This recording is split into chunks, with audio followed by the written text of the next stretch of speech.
बिस्मिल्लाहिर्रहमानिर्रहीम। आज का लेक्चर हम स्टार्ट करते हैं। आज हम पढ़ेंगे सप्लाई चेन मैनेजमेंट के बारे में। जो स्टूडेंट आते जा रहे हैं वो प्लीज़ ज्वाइन करते जाएं। आपको लेक्चर थोड़ा सा मिस भी अगर हुआ है तो आपको स्टार्ट से इसकी रिकॉर्डिंग मिल जाएगी। लास्ट टाइम हमने इन्वेंट्री मैनेजमेंट के बारे में स्टडी किया था। इन्वेंट्री मैनेजमेंट में हमने इसका देखा था कि इन्वेंट्री की कौन कौन सी प्रॉपर्टीज़ होती हैं, उसको मैनेज किस तरह से किया जाता है। हम ईओक्यू मॉडल, हमने EPQ model, economic order quantity, production quantities हमने देखी थी कैसे निकालते हैं। हमने मिनिमम कॉस्ट किस तरह से पड़ती है। It was related to only inventory management. आज हम पढ़ेंगे सप्लाई चेन मैनेजमेंट के बारे में। सप्लाई चेन मैनेजमेंट, सप्लाई क्या होती है, उसको हमने मैनेज क्या करना है। एक्चुअली कस्टमर तक चीज को पहुंचाना by coordinating several supplies is known as supply chain management.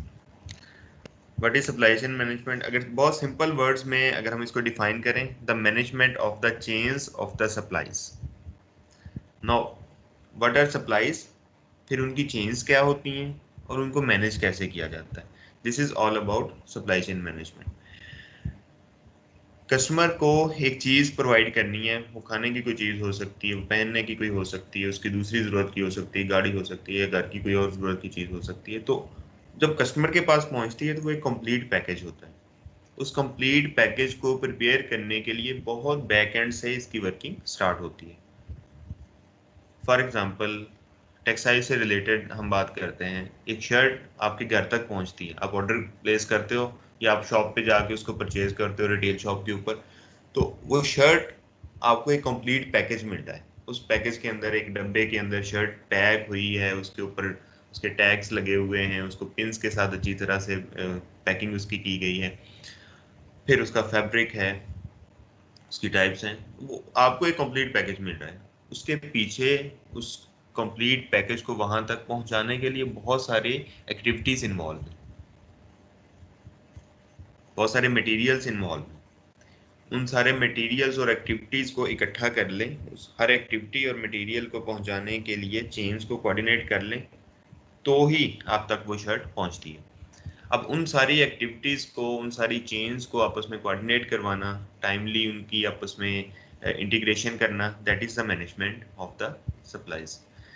तो management of the chains of the supplies is known as supply chain management. अगर हम इसको देखें कि हम ये मैनेज क्यों करते हैं, हमें क्यों चाहिए, क्योंकि हमारा बेसिक पर्पस बिजनेस है, बिजनेस से हमने प्रॉफिट अर्न करना है। प्रॉफिट हमें कब मिलेगा, जब हम कस्टमर को कोई चीज़ प्रोवाइड करेंगे। To provide customer with what they want, उनकी क्या वांट है, वो एक स्पेसिफिक टाइम के ऊपर वो क्या चाहते हैं, कौन सी प्रोडक्ट है और कितनी उनकी रिक्वायरमेंट है। वेयर दे वांट, अब किसी रिटेल स्टोर के ऊपर वो कस्टमर जाके लेता है या ऑनलाइन ऑर्डर करता है तो फिर उसको उसके घर के ऊपर डिलीवर होती है। Where they want, when they want, जिस टाइम पे उसको चाहिए, and at a minimum price. उसको अपनी सारी जितनी भी एक्टिविटीज़ हैं हम उसको इस तरह से एफिशिएंट बनाएं ताकि मिनिमम प्राइस के ऊपर हम उसको ऑफर करें, सो दैट आपके कंपेटिटर्स जो हैं वो आपके ऑर्डर को ना ले सकें। एक थोड़ा सा ओवरव्यू मैं आपको देना चाहता हूँ सप्लाई चेन प्रॉफिट के बारे में। शायद बहुत पहले हमारे थॉट्स ये होते थे कि जितनी मटेरियल लगता है उतनी ही एक प्रोडक्ट की प्राइस होनी चाहिए, जबकि सप्लाई चेन के अंदर मटेरियल की कॉस्ट प्लस उसके ऊपर जो ऑपरेशंस परफॉर्म किए जाते हैं, उसको जो डिलीवर किया जाता है उसकी कॉस्ट, ये मिलके पूरी प्रोडक्ट की कॉस्ट बनाते हैं। फॉर एग्जांपल एक वाटर बॉटल है, 50 रुपए की हम अगर खरीदते हैं तो हम देख सकते हैं इसके कंपोनेंट्स कौन कौन से हैं। क्लीन वाटर इसमें होता है, सपोज ये 5 रुपए का हमें मिल जाता है जो आरओ प्लांट से अगर हम पानी लेते हैं। एम्प्टी बॉटल हमें चाहिए, फर्ज कर लेते हैं ये भी 5 रुपए की मिलती है, उसका एक कैप है 1 रुपए का वो मिल जाता है, और इसके ऊपर एक लेबल लगा हुआ है वो 1 रुपए का मिल जाता है। इन सब चीज़ों को अगर हम प्लस करें तो हमारे पास 12 रुपए बनते हैं। इसका मतलब है 50 रुपए में उसको सेल करके 38 रुपए हमारा प्रॉफिट होना चाहिए, जबकि प्रैक्टिकली ऐसा नहीं है। प्रैक्टिकली प्रोडक्ट की प्राइस सारे मटेरियल्स की प्राइस के इक्वल नहीं होती, बल्कि इसको अज्यूम करें क्लीन वाटर को बनाया गया, वहाँ पे आपने पैसे पे किए, वहाँ से आपने क्लीन वाटर को उठाया, लेके आए, कंटेनर्स के पैसे आपको लगे, लॉजिस्टिक्स ट्रांसपोर्टेशन उसके पैसे आपको लगे, आपने कोई लेबर हायर किया है, आपने कोई इक्विपमेंट यूज़ किया, ट्रक्स यूज़ किए हैं, उसके पैसे आपने पे किए। फिर इसी तरह से बॉटल्स, कैप्स और लेबल्स को उठाने के लिए आपने वो पैसे कंज्यूम किए। फिर आपने इसमें इसकी फिलिंग की, फिलिंग करने के बाद फिर आपने दोबारा से इसको ट्रांसपोर्ट किया, इसके जो रिटेलर्स हैं वहाँ पे प्रोवाइड किया। तो ये सारी एक्टिविटीज़ इसमें शामिल होती हैं। फिर उसके बाद जो आपने वेयर हाउस लिए, उसमें बहुत सारी यूटिलिटीज़ मैनेज की, इन सब चीज़ों के ऊपर आपके कॉस्ट आई। वो सारी कॉस्ट इंक्लूड करके आपकी बॉटल की प्राइस बनती है। अब इन सारी एक्टिविटीज़ के ऊपर आपने कह लें कि मटेरियल के ऊपर अगर 12 रुपये स्पेंड किए तो शायद 18 रुपये आप स्पेंड कर रहे हो दूसरी एक्टिविटीज़ के ऊपर। तो उस सब को निकाल के फिर जो बाकी बचता है वो आपका प्रॉफिट होता है। दो कि इतना हाई प्रॉफिट नहीं होता, किसी भी प्रोडक्ट में एक कह लें कि एक सर्टन रेंज रखी जाती है प्रॉफिट के लिए जो कि मार्केट में एक्सेप्टेबल होती है। तो मार्केट के अंदर कोई भी प्रोडक्ट है तो बहुत सारे और सप्लायर्स होते हैं उन प्रोडक्ट्स के अंदर, उस प्रोडक्ट्स को सप्लाई करने वाले। तो आपको अपना प्रॉफिट मार्जिन उतना सा रखना पड़ता है जितना मार्केट में बाकी रख रहे होते हैं। बेसिक एलिमेंट एक सप्लाई चेन में कौन कौन से होते हैं? मटेरियल सप्लाई, प्रोडक्ट आपने जो बनानी है उस बनाने के लिए आपको मटेरियल चाहिए। टेक्सटाइल में है, यान बनाने के लिए आपको उसको मटेरियल चाहिए, उसके कॉटन चाहिए। फैब्रिक बनाने के लिए यान चाहिए, या इंटीग्रेटेड यूनिट है, आप यान भी बनाते हो, फैब्रिक भी बनाते हो, फिर आगे गारमेंट्स तक आप बनाते हो, तो उसके बेसिक मटेरियल जितने भी वो आपको रिक्वायर्ड हैं। उसकी मेंटेनेंस के लिए जो आपको इक्विपमेंट चाहिए वो आपको रिक्वायर्ड है। तो मटेरियल इक्विपमेंट के सप्लायर्स, ये एक बेसिक एलिमेंट है, सबसे पहला एलिमेंट है सप्लाई चेन नेटवर्क के अंदर। फिर उसके बाद उसके मैन्युफैक्चरर हैं, कंपोनेंट्स बनाने वाले हो सकते हैं, असेंबली करने वाले हो सकते हैं। एक कार बनती है तो उसके कंपोनेंट्स बनते हैं, फिर उन कंपोनेंट्स को असेंबल किया जाता है तो पूरी प्रोडक्ट बनाने के लिए। तो मैन्युफैक्चरर डिफरेंट टाइप्स के हो सकते हैं, डायरेक्ट मैन्युफैक्चरर हो सकते हैं या कंपोनेंट्स के मैन्युफैक्चरर हो सकते हैं। फिर जब प्रोडक्ट बन गई है उस प्रोडक्ट को आगे डिस्ट्रीब्यूशन सेंटर्स में भेजा जाता है। Distribution centre across the country, across the world, across the globe, different countries के अंदर हो सकते हैं, ताकि कस्टमर के जो रिटेल्स सेंटर्स हैं उन तक चीज़ों को पहुंचाया जा सके। तो इकट्ठी चीज़ें डिस्ट्रीब्यूशन सेंटर्स में पहुंचा दी जाती हैं, उन डिस्ट्रीब्यूशन सेंटर से फिर आगे रिटेलर्स को भिजवाई जाती है। तो ये बेसिक कंपोनेंट्स है सप्लाई चेन के, और इन सब कंपोनेंट्स को कोऑर्डिनेट करती है ट्रांसपोर्टेशन। इसके अलावा आपको बहुत सारी और यूटिलिटीज़ चाहिए। आपको कम्युनिकेशन के लिए इंटरनेट चाहिए, पानी चाहिए, लाइट चाहिए, और बहुत सारी यूटिलिटीज़ हैं जो कि आप मैन्युफैक्चरिंग फैसिलिटीज़, रिटेल स्टोर्स और सप्लायर एंड के ऊपर आप यूज़ करते हो। फिर इसके अलावा आपको इक्विपमेंट चाहिए, ट्रांसपोर्टेशन के लिए इक्विपमेंट चाहिए, चीज़ों को बनाने के लिए इक्विपमेंट चाहिए। तो ये सारी चीज़ें आपको सप्लाई चेन के अंदर ही आती है। इसके अलावा इन सब चीज़ों को मैनेज करने के लिए आपको लेबर चाहिए, वर्क फोर्स चाहिए जो कि इन फैसिलिटीज़ को, इन इक्विपमेंट्स को ऑपरेट कर सके। सप्लाई चेन के अंदर जो बेसिक एरियाज हैं दोज इंक्लूड परचेजिंग, जो कि मेजर एरियाज हैं, उसमें मैन्युफैक्चरिंग आता है, इन्वेंट्री मैनेजमेंट, कस्टमर की जो डिमांड है उसकी प्लानिंग, वेयर हाउसिंग, जो इन्वेंट्री के लिए आप वेयर हाउस बनाते हो, डिस्ट्रीब्यूशन सेंटर्स बनाते हो, ट्रांसपोर्टेशन बहुत इंपॉर्टेंट है, सारी एक्टिविटीज़ को कोऑर्डिनेट करती है, एंड कस्टमर सर्विस, कस्टमर के साथ जो आप डील करते हो, उसके ऑर्डर को देखते हो, उसकी रिक्वायरमेंट को फुलफिल करते हो, एनालिसिस करते हो, उसको उसकी प्रोडक्ट प्रोवाइड करते हो, उसके लीड टाइम को देखते हुए, ये सारी कस्टमर सर्विस में आती है। अगर हम वर्ड्स में डिफाइन करें एक प्रिसाइज इसकी definition, a sequence of organisations, जैसे कि मटेरियल सप्लायर था, manufacturer, distribution centres and retailers. A sequence of organisation, हमें स्टार्ट से लेकर एंड तक एक सीक्वेंस चाहिए डिफरेंट ऑर्गेनाइजेशन का।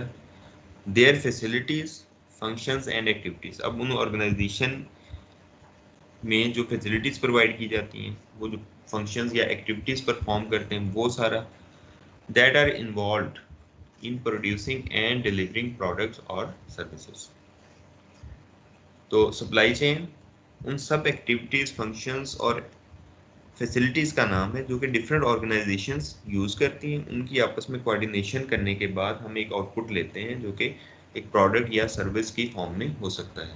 कस्टमर को उसकी डिज़ायर्ड प्लेस के ऊपर, डिज़ायर्ड टाइम के ऊपर वो चीज़ प्रोवाइड करना। उसके लिए जितनी भी फंक्शंस या ऑर्गेनाइजेशंस यूज़ हुई हैं, those make a supply chain. Customer तक चीज़ को पहुंचाने के लिए जो वाले एलिमेंट्स यूज़ हुए उनको इकट्ठा कर दें, इंटीग्रेट कर दें, तो ये एक चेन बनाते हैं, जो कि सप्लाई की चेन होती है, जो डिफरेंट सोर्सेज से आपको प्रोडक्ट के कंपोनेंट्स प्रोवाइड करते हुए फाइनली मैन्युफैक्चर असेंबल करते हुए कस्टमर तक चीज़ को पहुंचाते हैं। एक एग्जांपल है लैपटॉप बनाने की, जिसमें आपको इस फिगर में दो एंड्स नज़र आ रहे थे, एक सप्लाई का एंड है और एक आपका डिमांड का या डिस्ट्रीब्यूशन का एंड है। आपकी लेफ्ट साइड ये वाला एरिया 2000 सप्लाई एंड और ये वाला आपका डिमांड या डिस्ट्रीब्यूशन का एंड है।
किधर गए सर?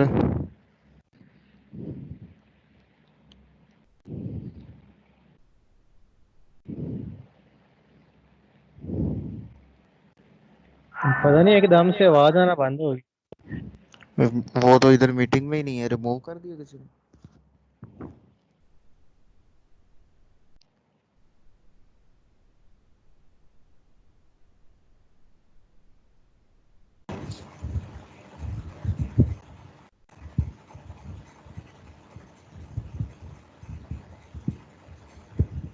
हेलो,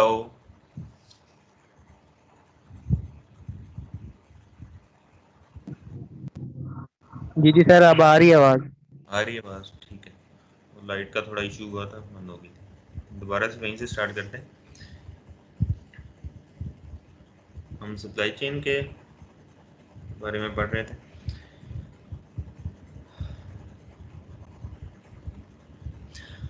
सप्लाई या वैल्यू चेन के कंपोनेंट्स दो टाइप के हम देख रहे थे, एक आपका सप्लाई एंड है और दूसरा डिमांड या डिस्ट्रीब्यूशन एंड है। या चेक कीजिएगा रिकॉर्डिंग हो रही है?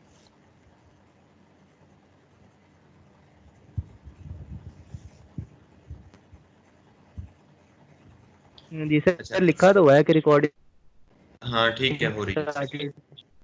जी। इसमें दो एंड्स हैं, एक सप्लाई का और दूसरा डिस्ट्रीब्यूशन का एंड है। सप्लाई का एंड वहां तक होता है जहां तक हमारी कंप्लीट प्रोडक्ट मैन्युफैक्चर हो जाती है, और उसके बाद डिस्ट्रीब्यूशन या डिमांड का एंड स्टार्ट होता है। लैपटॉप की अगर एग्जांपल लें तो अगर उसका एक कंपोनेंट कीबोर्ड को कंसीडर करें, उसके लिए हमें प्लास्टिक कंपोनेंट्स चाहिए, और प्लास्टिक कंपोनेंट्स क्रूड ऑयल उसकी एक बाई प्रोडक्ट होती है, उससे प्लास्टिक पॉलिएस्टर बनाते हैं और फिर आगे को चलते हैं। तो क्रूड ऑयल के सप्लायर होंगे वो टायर 3 सप्लायर होते हैं।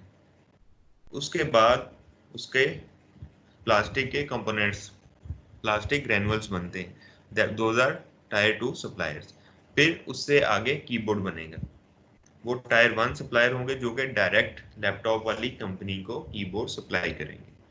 तो की यहाँ पे लैपटॉप कंप्लीट बन गया, उसका एक कंपोनेंट की हमने चेन को देखा। इसी तरह से कंप्यूटर के अंदर बहुत सारे कंपोनेंट्स हैं, उसकी चेन्स होंगी डिफरेंट, मुख्तलिफ रिसोर्सेज से उसकी चेन्स को कोऑर्डिनेट करते हुए हम लैपटॉप मैन्युफैक्चरिंग कंपनी तक उसको लेके आएंगे। एग्जांपल हमने सिर्फ कीबोर्ड की देखी, फिर उसके बाद उसका प्रोसेसर होगा, प्रोसेसर के अलावा उसके अंदर लाइट्स लगती हैं, उसकी स्क्रीन है, उसके बहुत सारे और इंटरनल कंपोनेंट्स हैं जो कि उसमें यूज़ होते हैं, वो कहाँ कहाँ पे बनते हैं और कैसे आगे उसकी सप्लाई चेन चलती है। तो उसके बहुत सारे सप्लायर्स होंगे, सप्लायर्स ऑफ सप्लायर्स होंगे। बेसिकली जो डायरेक्ट सप्लायर होता है जो कि एक कंप्लीट कंज्यूमेबल प्रोडक्ट को मैन्युफैक्चर करने वाली कंपनी को सप्लाई कर रहा होता है, उसको टायर 1 सप्लायर कहते हैं। फिर उस सप्लायर को जो सप्लायर आगे मटेरियल सप्लाई कर रहा होता है उसको टायर 2 कहते हैं। बैक एंड पे टायर 3 एंड सो ऑन, ये चलते जाते हैं। आमतौर पे टायर 2 तक हम कंसिडर करते हैं जब हम सप्लाई चेन को कॉन्फ़िगर करते हैं। तो जब लैपटॉप बन जाता है तो यहाँ तक प्रोडक्ट जो कंज्यूमेबल है, जो कि डायरेक्ट कस्टमर ने यूज़ करनी है, उसके बाद उसकी डिलीवरी या डिस्ट्रीब्यूशन स्टार्ट होती है।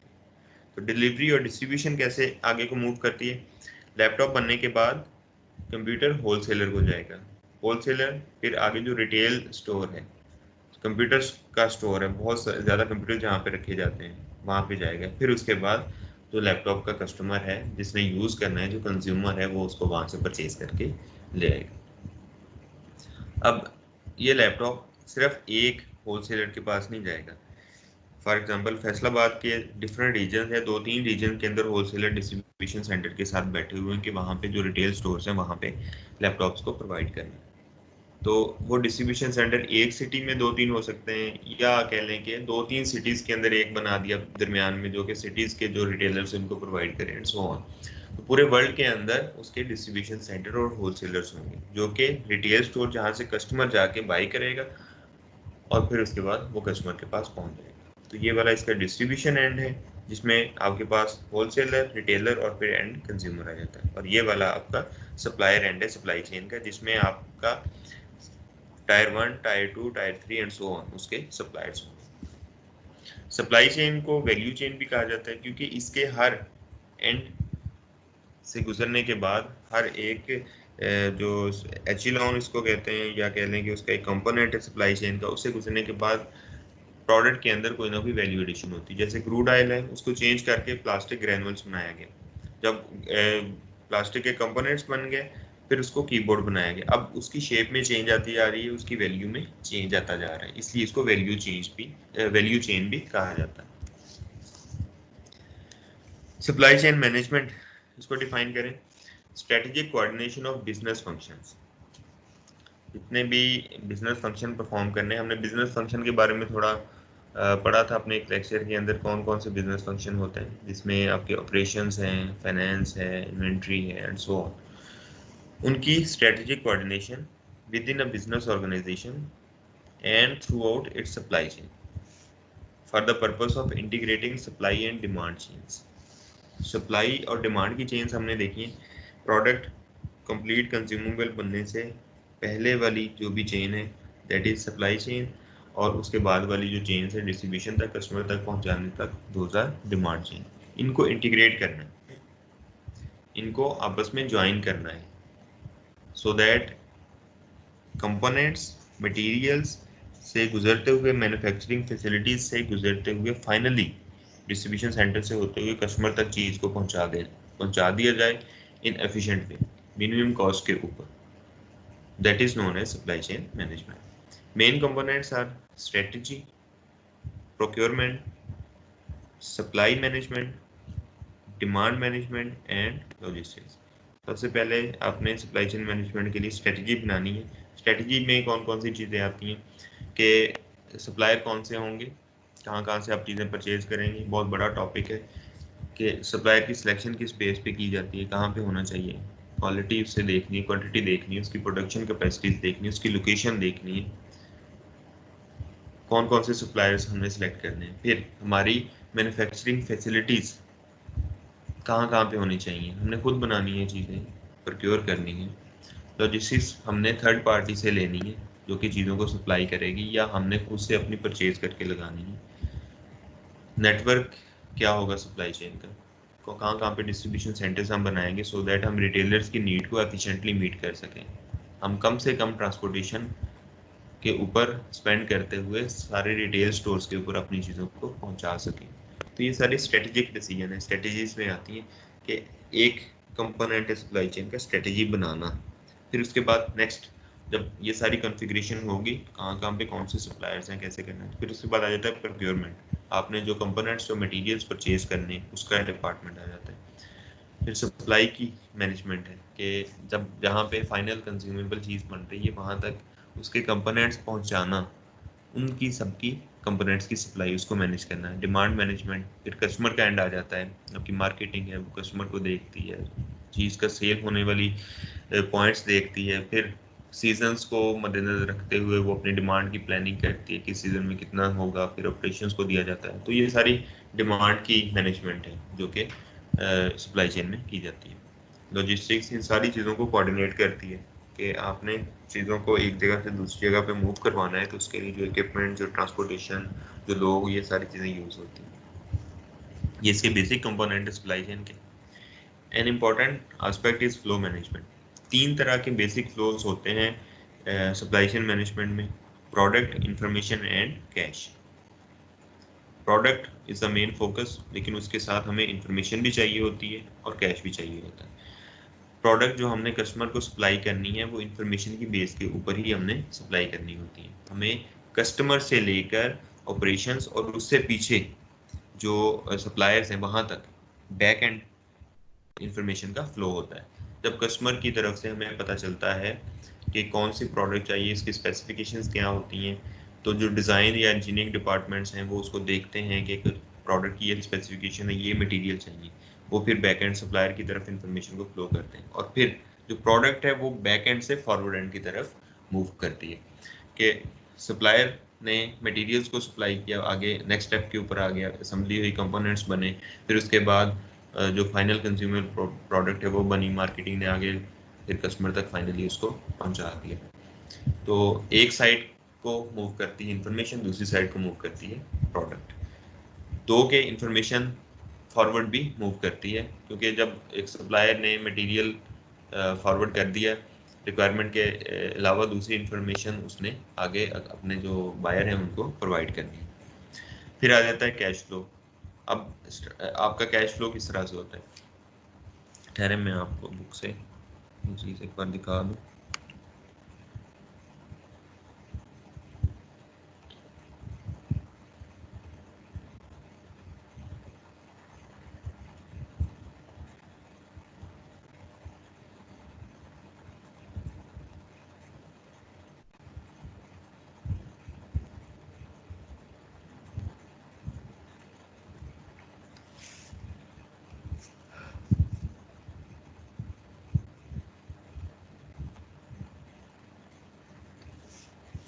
ये आपको स्क्रीन पे ये नज़र आ रहा होगा, ये सप्लाई चेन का एक नेटवर्क दिखाया गया है जिसमें कस्टमर से आप स्टार्ट करते हो, जो कंज्यूमर्स हैं फाइनल, मार्केटिंग को इन्फॉर्मेशन जाती है, फिर प्रोडक्ट या डिज़ाइन को इन्फॉर्मेशन जाती है, उससे सप्लायर्स और प्रोडक्शन को इन्फॉर्मेशन जाती है, फिर अगला प्रोसेस स्टार्ट होता है उसको मैन्युफैक्चर करने वाला।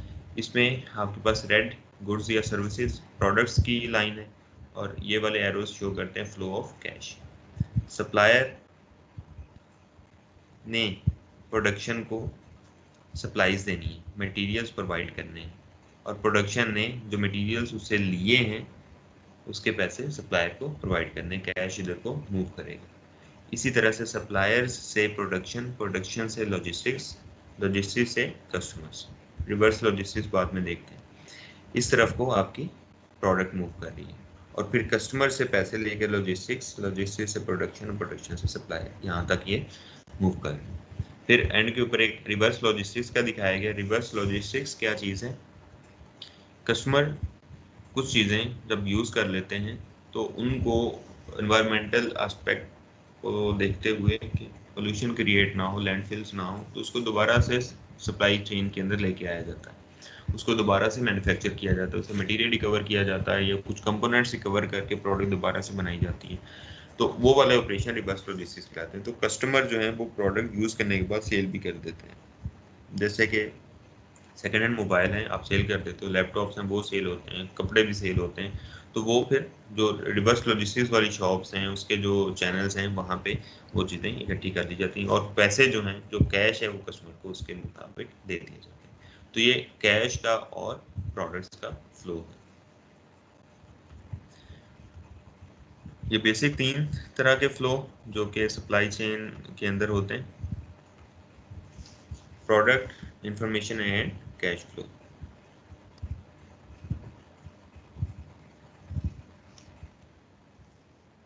सप्लाई चेन मैनेजमेंट के जो की एस्पेक्ट्स हैं उसमें determining appropriate level of outsourcing, managing procurement, जो कि आउटसोर्सिंग के आपने लेवल पहले सबसे डिटरमिन करना है कि आपने कौन कौन सी चीज़ें आउटसोर्स करनी है, कौन सी आपके पास इन हाउस मौजूद हैं। प्रोक्योरमेंट को मैनेज करना है, सप्लायर कौन कौन से सिलेक्ट करने हैं, कस्टमर के साथ रिलेशनशिप आपने मैनेज करना है, और जो आपकी पूरी सप्लाई चेन के अंदर कोई इश्यूज आते हैं तो उनको आपने क्विकली ट्रबल शूट करना है। Types of decisions in supply chain management. Basically 3 type के डिसीजंस होते हैं: strategic, tactical and operational. Strategic decisions वो होते हैं जो कि आप सप्लाई चेन कोई भी बिजनेस स्टार्ट करने से पहले जितने भी सप्लाई चेन के डिसीजंस बनाते हैं, those are strategic. Tactical decisions वो होते हैं जो कि आप एक सीजन के लिए करते हो, एक स्पेसिफिक इंटरवल के लिए आप डिसीजंस बनाते हो।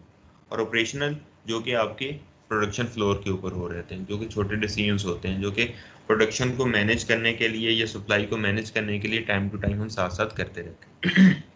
तो स्ट्रेटेजिक में कौन कौन से आते हैं कि आपने कौन कौन से सप्लायर्स सेलेक्ट करने हैं, कहाँ पे आपके प्रोडक्शन हाउस होंगे, कहाँ पे डिस्ट्रीब्यूशन सेंटर्स होंगे, किन किन रिटेल स्टोर्स के ऊपर आपने रिटेलिंग करनी है, कैपेसिटीज कितनी रखनी है प्रोडक्शन की, लॉजिस्टिक्स की, डिस्ट्रीब्यूशन सेंटर्स की। ये जो एक बार बिजनेस स्टार्ट करने से पहले होते हैं, जो कि साथ में जिनमें चेंजेस लाना बहुत मुश्किल होता है, अगर होता भी है तो बहुत ज़्यादा इन्वेस्टमेंट के साथ उसमें चेंजेस लाई जाती हैं। 2000 स्ट्रेटेजिक डिसीजन ये बहुत लंबे अरसे के लिए की जाते हैं, 10 साल, 15, 20 या इससे भी लंबे अरसे के लिए ये वाले डिसीजन बनाए जाते हैं। टैक्टिकल डिसीजंस वो होते हैं जो कि आप एक स्पेसिफिक टाइम इंटरवल के लिए करते हैं, एक बिजनेस साइकिल के लिए करते हैं। जैसे एक सीजन में आपने समर सीजन के लिए शर्ट्स सेल करनी है, तो उसके लिए जो आप डिसीजंस बनाओगे, those are allocation and planning. उसमें आप मार्केट का एनालिसिस करते हो, डिमांड की प्लानिंग करते हो, कोई कॉन्ट्रैक्ट्स करने हैं आपने किसी स्पेसिफिक मटेरियल के लिए, कॉन्ट्रैक्ट्स करने हैं सप्लायर के साथ, या आपने वेंडर्स के साथ करने हैं, या आपके जो रिटेलर्स हैं उनके साथ, डिस्ट्रीब्यूशन सेंटर्स के साथ करने हैं। तो वो सारे आपके टेक्निकल डिसीजंस में आते हैं जो कि एक स्पेसिफिक बिजनेस साइकिल के लिए होते हैं। ऑपरेशनल डिसीजंस वो जो आप एक साइकिल को मैनेज करने के लिए जो एक्टिविटीज़ हैं, उन एक्टिविटीज़ के लिए आप छोटे डिसीजंस कर रहे होते हैं। इन्वेंट्री कितनी रखनी है, कितने ऑर्डर इशू करने हैं, प्रोडक्शन आज इतनी चली है, कल को कितनी चलेगी, कौन कौन सी मशीनें किस ऑर्डर के लिए आपने फिक्स करनी है। तो ये वाली जो होती हैं वो सारे ऑपरेशनल डिसीजन होते हैं। और ये 3 टाइप के डिसीजंस ही 3 टाइप की रिस्पॉन्सिबिलिटीज़ होती हैं मैनेजमेंट की: manage strategic responsibilities, tactical and operational. वही जैसे मैंने आपको एक्सप्लेन किया कि स्ट्रेटजी कौन कौन सी चीज़ें होती हैं, उसी के अकॉर्डिंग आपकी रिस्पॉन्सिबिलिटीज़ हैं मैनेजमेंट की। सप्लाई चेन स्ट्रेटजी अलाइनमेंट, जो स्ट्रेटजी बनानी है आपने सप्लाई चेन की, उनके जो जितने जितने भी सप्लाई चेन के कंपोनेंट्स हैं वो आपस में अलाइंड हो, कैपेसिटीज़ आपस में अलाइंड हो, उनका फ्लो आपस में अलाइंड हो, और इस तरह से उनकी कॉन्फ़िगरेशन हो कि उनका सीक्वेंस जो है वो एक दूसरे को सपोर्ट कर रहा हो। नेटवर्क कॉन्फ़िगरेशन, नेटवर्क आपने क्या बनाना, नेटवर्क बेसिकली होता है कि आपकी पोजीशनिंग क्या होगी, कहाँ कहाँ पे आप सप्लाई चेन के कंपोनेंट्स को प्लेस करोगे। बेसिक सप्लायर हैं आपके, मैन्युफैक्चरर हैं, डिस्ट्रीब्यूशन और रिटेलर्स हैं, तो वो कहाँ कहाँ पे होने चाहिए।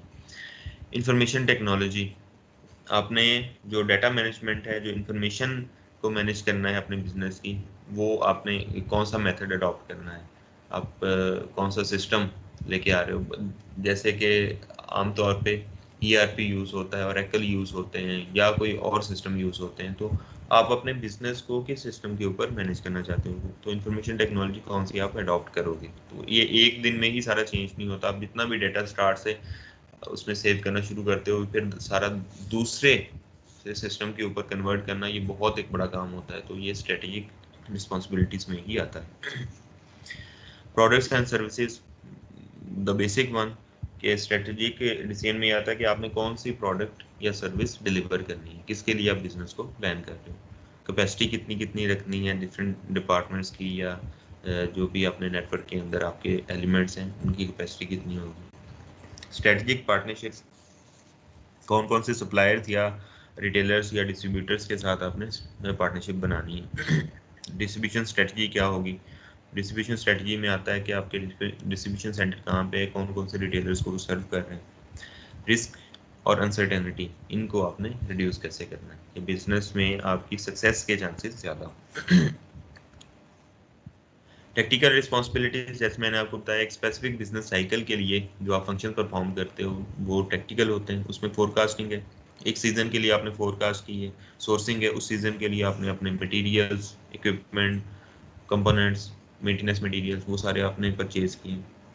ऑपरेशंस प्लानिंग के आपकी जो ऑपरेशंस हैं वो उसकी कैपेसिटीज़ कितनी होंगी, वो किस तरह से मटेरियल्स को आगे मूव करेंगे, आपकी मैन्युफैक्चरिंग कौन कौन से यूनिट्स में होगी, फिर उसके बाद डिस्ट्रीब्यूशन के लिए कौन कौन से लॉजिस्टिक्स आप यूज़ करोगे, and so on. Inventory management, transportation planning and collaborating. Operational responsibilities, जो कि कह लेंगे एक बिजनेस साइकिल के अंदर जो आपने एक्टिविटीज़ परफॉर्म करनी होती हैं।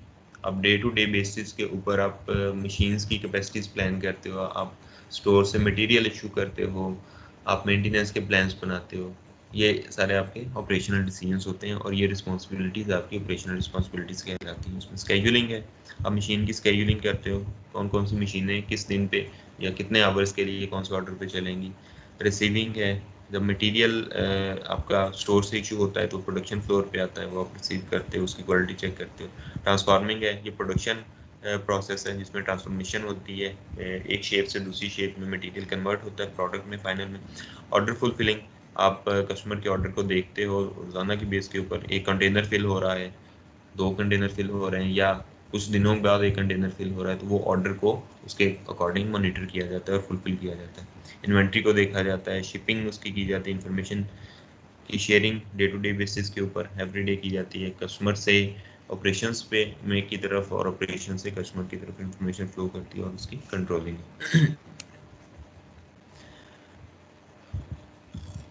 प्रोक्योरमेंट के कुछ ऑब्जेक्टिव्स। परचेजिंग इंटरफेसेस, जो परचेज डिपार्टमेंट होता है वो किन किन के साथ इंटरफेस करता है, किन किन के साथ उसकी बातचीत होती है, कहाँ से वो इंफॉर्मेशन लेता भी है और देता भी है, किन के साथ वो फ्रीक्वेंटली डील करता है। उसमें ऑपरेशंस है, सबसे बेसिक वन, जिसने अपनी डिमांड्स बतानी होती हैं परचेजिंग डिपार्टमेंट को कि हमें ये मटेरियल चाहिए या ये कंपोनेंट्स ऑफ मशीन्स चाहिए। अकाउंट डिपार्टमेंट है, जहाँ पे सारी आपने पेमेंट करवानी है या बताना है कि हमने इस सप्लायर से ये चीज़ें दी हैं तो इनको इतनी पेमेंट कर दें। तो परचेजिंग ने अकाउंटिंग से भी डील करना है। Design and engineering, design and engineering ने बताना होता है कि कस्टमर की ये रिक्वायरमेंट थी, उसके मुताबिक ये डिज़ाइन हमने किया है, उसमें ये मटेरियल्स चाहिए, या हमें टेक्नोलॉजी में ये एडवांसमेंट चाहिए, ये कंपोनेंट्स उसके ऊपर लगने हैं। तो वो परचेजिंग उसके साथ डील कर रही होती है कि जो डिज़ाइन या इंजीनियरिंग ने ये जो डिज़ाइन बनाया है उसके मुताबिक कौन कौन से कंपोनेंट्स उनको रिक्वायर्ड है।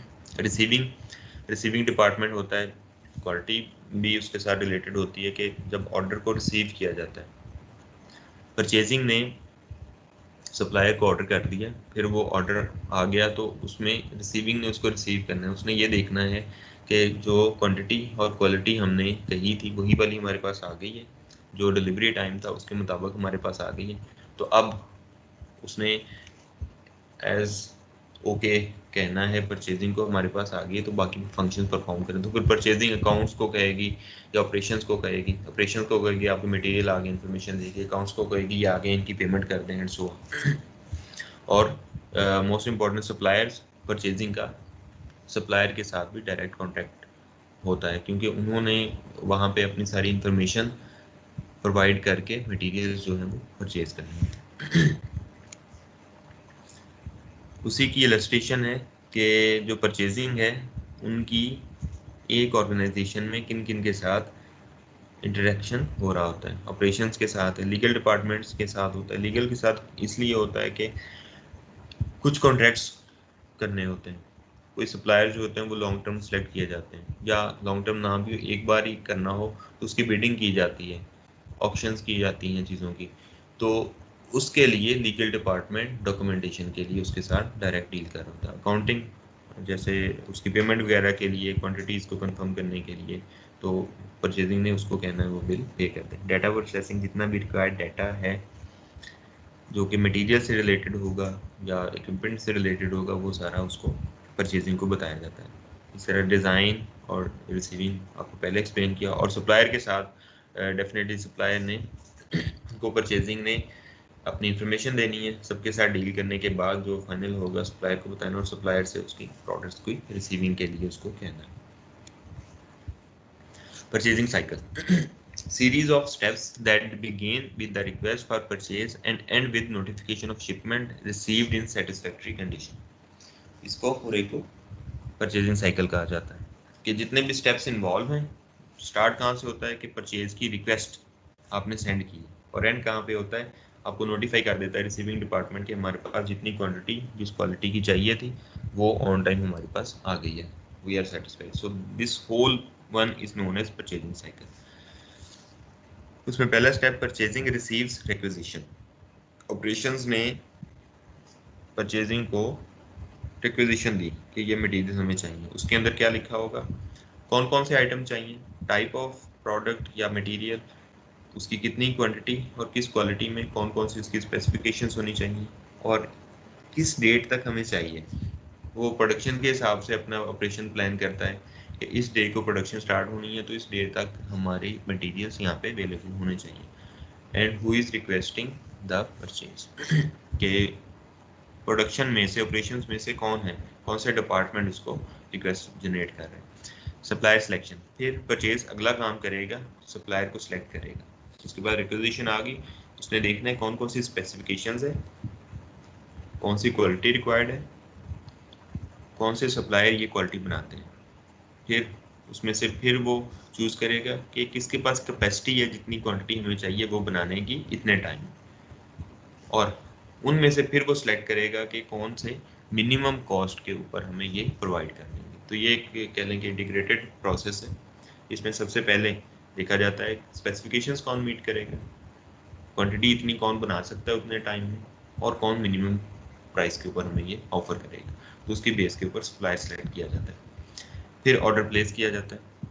उसके डिफरेंट मेथड हैं, बिडिंग या एनुअल रेट्स। बिडिंग आपने फर्स्ट टाइम देखना है, कोई नया एक आइटम है, कोई एक आइटम आ गया कि न्यू मटेरियल है, तो वो बिडिंग की जाती है। डिफरेंट जो सप्लायर्स हैं उनसे कोटेशंस ली जाती हैं कि ये मटेरियल हमें चाहिए तो बताएं कितने में देंगे, तो सारी उनके साथ नेगोशिएशन फर्स्ट टाइम हो रही होती है।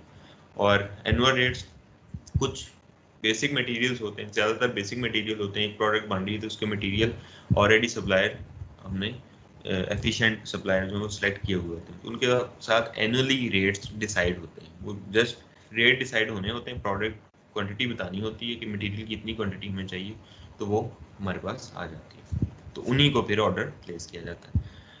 नेक्स्ट स्टेप है ऑर्डर मॉनिटरिंग होती है। जब तक ऑर्डर आ नहीं जाता उसको मॉनिटर किया जाता है। मॉनिटरिंग का मतलब क्या है कि क्या उसमें कोई वेरिएशंस तो नहीं आ रही, ऑर्डर जो प्लेस किया था वो ठीक से हमारा मटेरियल प्रिपेयर हो रहा है, उसकी डिलीवरी डेट में तो कोई वेरिएशंस नहीं है, कोई ऊपर नीचे तो नहीं हो रहा, तो उसको टाइमली इन्फॉर्म किया जाए ताकि उसके अंदर वो प्रोडक्शंस भी अपनी मैनेज की जा सकें और कस्टमर को भी मैनेज किया जा सके। या प्रोडक्शन की तरफ से, डिज़ाइन की तरफ से कुछ वेरिएशंस हैं, उनको मटेरियल थोड़े वेरिएड चाहिए, तो टाइमली परचेजिंग को बताएं और परचेजिंग उसको अपने सप्लायर को बताएं। तो ये सारी ऑर्डर मॉनिटरिंग की एक्टिविटीज़ हैं। And then final step order receiving. Order receiving में आपने रिसीव करना है, क्वालिटी क्वांटिटी देखनी है, टाइम देखना है, उस टाइम पे हमारे पास आ गया है, और फिर नोटिफाई कर देना है परचेजिंग को, हमारे पास मटेरियल रिसीव हो गया है, और उसमें आगे फिर अकाउंट्स को बताना है, ऑपरेशंस को बताना है। सो प्रोक्योरमेंट में दो तरह के डिसीजंस होते हैं, सेंट्रलाइज्ड एंड डिसेंट्रलाइज्ड। एक ऑर्गेनाइजेशन में डिफरेंट डिपार्टमेंट्स होते हैं, हर डिपार्टमेंट की प्रोक्योरमेंट इकट्ठा एक ही डिपार्टमेंट भी कर सकता है, और ऑर्गेनाइजेशन बहुत बड़ी है तो उस ऑर्गेनाइजेशन के डिफरेंट डिपार्टमेंट्स डिफरेंट अपने परचेजिंग सेंटर उनके हो सकते हैं। तो अगर सारी ऑर्गेनाइजेशन की सारी परचेजिंग एक ही डिपार्टमेंट कर रहा हो, एक ही जगह से कर रहा हो, those are known as centralized. और अगर हर जगह पे डिफरेंट परचेजिंग हो रही है, that is known as decentralize. अब दोनों के एडवांटेजेस हैं, उसके अपने हैं, उसके अपने। सेंट्रलाइज के अंदर जब आप बल्क के अंदर वॉल्यूम बहुत ज़्यादा परचेज करते हो तो आपको क्वांटिटी डिस्काउंट्स मिल जाते हैं, आप सप्लायर के साथ लॉन्ग टर्म रिलेशन बना सकते हो। जबकि डिसेंट्रलाइज के अंदर ये नहीं हो सकता, इसमें थोड़ी थोड़ी सी क्वांटिटीज़ होंगी हर एक की, लेकिन उसमें क्विक रिस्पॉन्स आपको मिलेगा। आपके लोकल सप्लायर होंगे जिनके साथ आप अपनी वेरिएशंस को बड़े अच्छे तरीके से कंट्रोल भी कर सकते हो, और कह लें कि अपनी लीड टाइम को भी रिड्यूस कर सकते हो। जबकि सेंट्रलाइज के अंदर आपका लीड टाइम भी ज़्यादा होगा और वेरिएशन को एडजस्ट करना भी मुश्किल होगा। Ethics in purchasing. Purchasing department के ऊपर बहुत सारी एथिकल रिस्पॉन्सिबिलिटीज़ होती हैं, क्योंकि परचेज और परचेजिंग डिपार्टमेंट और उनके जो सप्लायर्स होते हैं, इन्होंने बहुत ज़्यादा कैश के साथ डील करना होता है। एक ऑर्गेनाइजेशन के अंदर 50% या उससे भी ज़्यादा जो पैसे हैं वो मटेरियल्स के ऊपर लग रहे होते हैं। जब इनके इतने ज़्यादा कैश उसमें इन्वॉल्व होता है तो उसमें कुछ अनएथिकल चीज़ें भी आ जाती हैं कि आप सप्लायर वो वाला सेलेक्ट कर लो जो कि आपका मंसूर नज़र है या आपको किकबैक्स देता है या इस तरह से। तो ये सारी चीज़ें देखनी पड़ती हैं। वो एथिकल रूल्स हैं कुछ, आपकी बुक के ऊपर एक पूरा टेबल दिया हुआ, आपने उसको पढ़ लेना है कि जो परचेजिंग डिपार्टमेंट है उसके एथिक्स में कौन कौन सी चीज़ें आती हैं। तो ये ना हो कि वो वाले सप्लायर सेलेक्ट कर रहे हैं जो कि ज़्यादा रेट दे रहे हो, लेकिन वो कल को आपको हज के ऊपर भेज दें, आपको एक पैरागॉन सिटी में आपको एक हाउसिंग सोसाइटी बना दें और उसमें आपको घर ले दें, एंड सो ऑन। तो इस तरह की चीज़ें होती हैं जो कि परचेज डिपार्टमेंट में परफॉर्म की जाती हैं, तो वो अनएथिकल होता है और उसको एथिकली आपने डील करना होता है। तो critical relation of purchase and sales person customer in one country can be unethical for the rest. ये रूल डिफरेंट होते हैं, एक कंट्री के अंदर कोई चीज़ एथिकल है, दूसरे के अंदर उसको समझा जाता है ये अनएथिकल है। तो वो कुछ रूल्स हैं जो कि स्टैंडर्ड डिफाइंड है, वो आपने बुक से उसको रीड करना है जरूर। ई बिजनेस सिंपल सी चीज़ है, आप इलेक्ट्रॉनिक टेक्नोलॉजी को यूज़ करते हुए अपने बिजनेस के फंक्शंस को परफॉर्म करो। अब कौन कौन से बिजनेस के फंक्शंस हैं जो कि इलेक्ट्रॉनिक टेक्नोलॉजी को यूज़ करते हुए परफॉर्म कर सकते हैं। जनरली आप देखो तो कस्टमर आपको ऑनलाइन ऑर्डर भी प्लेस कर सकता है, होते भी बहुत सारी चीज़ों की ऑनलाइन शॉपिंग हो रही होती है। फिर आप उस डाटा शेयरिंग है वो आप ऑनलाइन कस्टमर सप्लायर को या जो मैन्युफैक्चरर है वो अपने सप्लायर को या आगे कस्टमर तक डाटा कोई प्रोवाइड करना है तो वो इंफॉर्मेशन टेक्नोलॉजी इलेक्ट्रॉनिक टेक्नोलॉजी के थ्रू ट्रांसफ़र हो सकता है। तो ये सारी चीज़ें जो कि इंफॉर्मेशन टेक्नोलॉजी के थ्रू परफॉर्म होती हैं, those are known as e business. इसके बेनिफिट्स क्या हैं? ग्लोबल एक्सपोजर, आपकी कम्युनिकेशन बड़ी क्विक होती है और आप बहुत सारी जगहों से डाटा बड़ी इजीली एक्सेस कर सकते हो, तो आपको ग्लोबल एक्सपोजर मिलता है उससे। डाटा मॉनिटरिंग एंड एनालिसिस आपकी आसानी से होती है।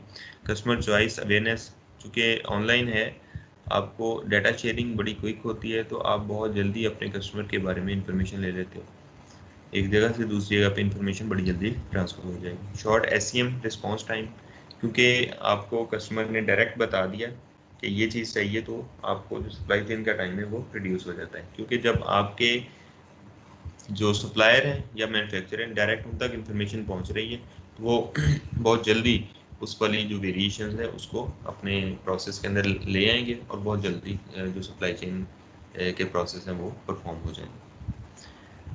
डिसइंटरमीडिएशन यानी इंफॉर्मेशन ट्रांसफ़र आपका इलेक्ट्रॉनिकली हो रहा है, तो जो बीच में जैसे होता था पहले के रिटेलर तक कस्टमर गया है, वहाँ तक इंफॉर्मेशन गई है, फिर आगे पीछे चेन तक मूव करते करते फाइनली वो डिज़ाइन तक पहुँची है, वो सारे इंटरमीडिएट स्टेप्स जो हैं वो वहाँ से रिमूव हो जाते हैं। डायरेक्ट जो है वो डिज़ाइन या प्रोडक्शन फ्लोर तक वो वाली रिक्वायरमेंट्स पहुँच जाती हैं। ट्रांजैक्शन कॉस्ट आपकी कम हो जाती है। वर्चुअल स्टोर्स होते हैं। वर्चुअल स्टोर्स मीन्स के आपके डायरेक्ट फिजिकली अवेलेबल नहीं है। कोई प्रोडक्ट्स कहीं पे पड़ी है, कोई इन्वेंट्री कहीं पे पड़ी है, लेकिन आप एज अ होल शो कर रहे होते हो, ऑनलाइन शो कर रहे होते हो कि मेरे पास इतनी प्रोडक्ट्स पड़ी हुई है। तो वो कहाँ से मैनेज करनी है, कहाँ से लानी है, वो सारे वर्चुअली ही आप मैनेज कर रहे होते हैं। और ये स्मॉल इन्वेस्टर्स हैं उनके लिए बड़ा सूटेबल होता है। Challenges anticipated smooth flow. इसमें जो फ्लो है वो इतना स्मूथ नहीं होता। कभी आपके पास ऑनलाइन ऑर्डर्स बहुत ज़्यादा भी आ सकते हैं, कभी बहुत कम भी आ सकते हैं। कोई ट्रेंड है, कोई सीज़न चल रहा है, तो हो सकता है कि आपके पास ऑर्डर्स इतने ज़्यादा प्लेस हो जाएं कि आप उसको फुलफिल ना कर सको। तो आप जो ऑर्डर फुलफिलमेंट है उसके ऊपर अपना लूज़ कर देते हो अपना कंट्रोल। और इसमें चेंजेस बड़ी क्विक आती हैं। आप कोई स्पेसिफाइड कस्टमर को आप ऑप्शन देते हो कि वो अपनी रिक्वायरमेंट के मुताबिक चीज़ आपको ऑर्डर आपको प्लेस कर सकता है, तो उसमें जो चेंजेस हैं वो बड़ी क्विक आएंगी फिर। तो उनको मैनेज करना, उसके मुताबिक अपना बैक एंड सप्लाई का एंड या ऑपरेशंस का एंड मैनेज करना, ये काफ़ी मुश्किल हो जाता है। तो ये कुछ चीज़ें थी जो कि हमने आज सप्लाई चेन और प्रोक्योरमेंट, परचेजिंग और ई बिजनेस के बारे में पढ़ी। सप्लाई चेन के कुछ और एस्पेक्ट्स हैं जो कि हम नेक्स्ट लेक्चर के अंदर उसको कवर करेंगे। यहाँ तक आपका कोई क्वेश्चन है तो आप मुझसे पूछ सकते हैं।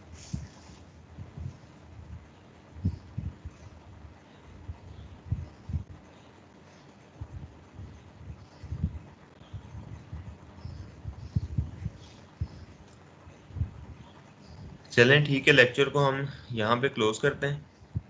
इंशाल्लाह आपको थर्सडे को हमारा नेक्स्ट क्लास होगी, तो उसमें हम सप्लाई चेन के जो नेक्स्ट एंड्स हैं हम उनको डिस्कस करेंगे। अपना ख्याल रखें। अल्लाह हाफ़िज़।